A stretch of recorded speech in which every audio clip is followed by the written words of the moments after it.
Какво става, хора? Аз съм Данаил и днес не мога да повярвам, че правя това интро отново.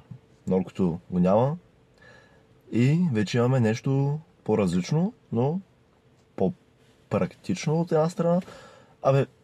Взех си BMW.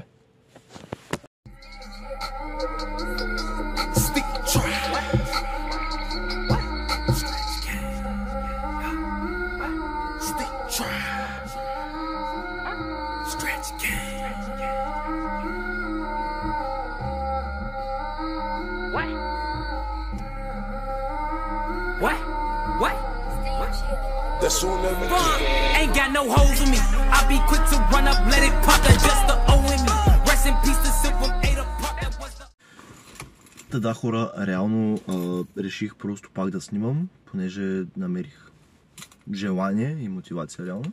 И в този клип ще ви разкажа дали според мен си заслужава да си купите на 18 BMW с 300 коня под капак.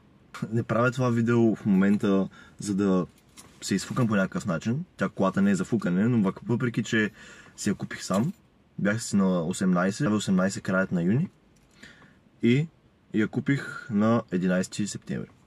Така че можеш да направите сметката, бил съм на 3 месеца след като съм взел книжка. Колата е с 3 литра двигател, 204 конски сили по талон.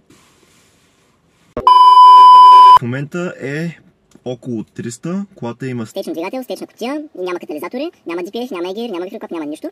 Отдолу е на почти права генерация. Но най-важното, не пуши.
Така, хора, ето тук са записани повечето работи, които съм правил по колата.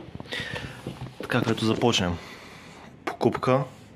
Тук седмична винетка, преглед, момент, фокусирай по-хубаво. Така. Талон за номер на двигател също имам. Така, прехвърляне. Така, ето сега тук примерно. Акумулатор Bosch плюс стартер 710 лева на 302 790 км.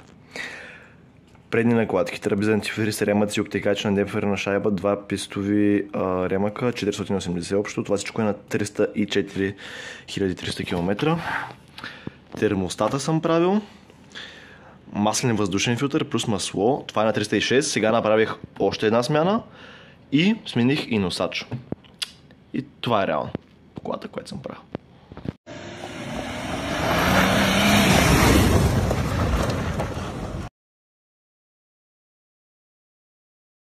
А дали реално се заслужава инвестицията, която видяхте?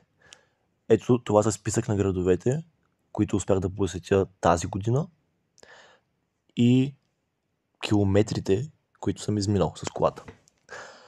Както може да видите, почти цяла България бе северо-западна, която наистина имам огромно желание да посетя. Това мисля, че живота и здраве ще се случи това лято. Там наистина има страшно много неща, които се заслужават да се видят и не мисля да остане по-назад от другата част на нашата родина. Така че в отговор на въпроса заслужава ли си цялото това нещо, кола 300 коня на 18, BMW, джип,